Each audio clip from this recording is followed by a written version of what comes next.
Welcome to the show presented by VDG Sports. Gregory. I have an amazing show for you. In fact, something that I've been pondering for extremely long time. And I don't have the answers. I have some suggestions. I've been up very late trying to figure out a solution. The bubble is going to pop. At some point, the balloon must come down. At some point, all of the making, eventually, it will have to come down and get paid what they're worth. Their value is what it is. But at the same time, where is this additional money generated from? Fans are being priced out of seeing their favorite sport team live and in person. Only a selected few can root and cheer and scream and yell and make their presence known. Side note, it don't exist. It don't exist. And more fans just opt to watch from the country with a group somewhere else at a shared space. The prices roll down. Even then, if there's an incoming, more and more difficult, to say the least. In general, these networks, the TV deals, money to broadcast whatever sport they determine fits their model. Whatever sport they determine that fits what they want to do in their strategy, their marketing strategy, their in-game, these amount of eyes, these amount of fans, these will be there, present, watching, record, or this share that experience later on because it's live. But time doesn't stop. The game is already over. The outcome is already determined. Sure, it's new to you, watcher of that witnessed it live and shared that moment, had that shared experience. And networks can count on that. Networks can bank on that in one instance. But with them paying this large amount of cash for sport, for the privilege to broadcast the event, that rolls down. That is to a point where the fanatics are priced out. You can't continue to keep going up and up and up. The pool of fanatics are getting smaller and smaller and smaller. And everything, the network deals, the contracts, the TV contracts generated from. And that's why I say this sport bubble break that's going to eventually go away and take all of the certain sports to grow, certain sports to be around, tamed by it. Others, I just want the banter of it all. But with that growth necessarily, that's not saying, hey, let's just keep increasing. That's saying, hey, let's find this happy medium where noobs dip their casual into the water and be intrigued by whatever a person is going to dip their toe into the water if the water is scalding hot.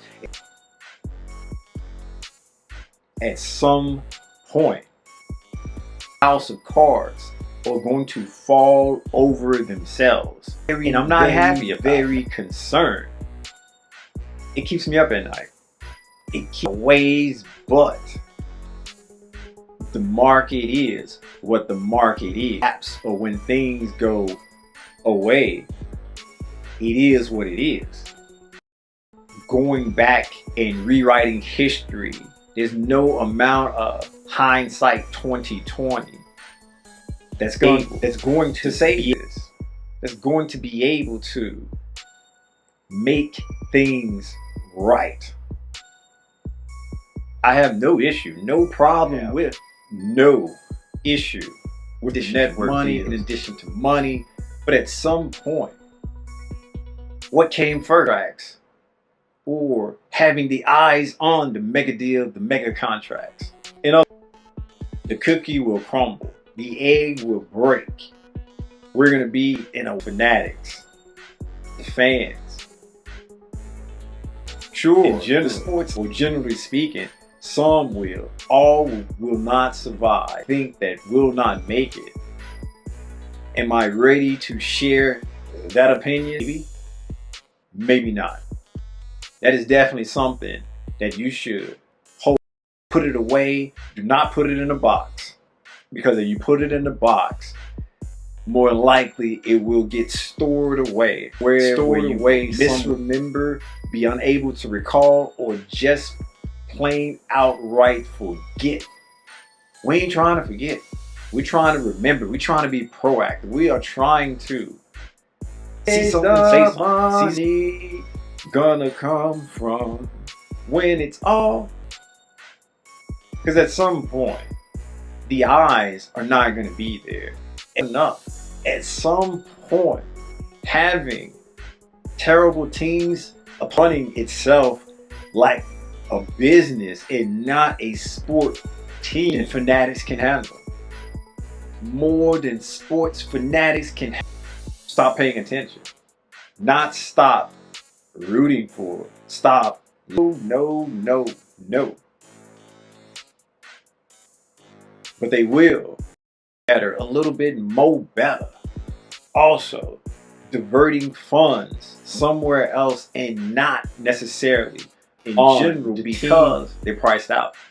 It's not that they don't want to, in that they just can't. They can't do it. There's nothing available. There's no extra funding, no extra money. Why? I'm trying to help the sports teams, the sports leagues. At some point, you're gonna have to do a little bit more deeper. Let's not think about tomorrow, what we can do today, because we just gotta stack this money upon money and growing and growing. Well, if you are a league or a sport, pennies, I'm not talking about you. I'm not talking about you at all. Chance, you have an opportunity to stay around, to stick around, to be here. BOOC and balling out of control. I see you. We see.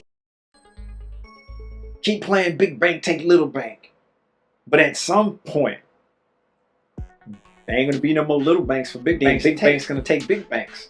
But then ain't no more banks left but the biggest bank of them all. I don't want one sport. I need more than one sport. Would be the sport that my team, that I heart, that I adore, won't be about winning. Not about their life at all. From the Apple. With multiple sport teams that I yes, different sport, same city, something I multiple opportunities, multiple chances, happiness, and all the other things that mean the same thing. I gave you many, you choose one. What kept me up at night? And that's that idea that just came to the forefront. All this coming from, I see you big networks. I see you streaming. I see you sports leagues. I see you sport players. I see you communities and cities with sports around and available. I know there's one or two people. That one or two people can turn into 3 or 4 if you keep that you're going. But hey, what do I know? But I know one thing. And I know 2 things.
sorry, the number you have dialed is not in service at this time.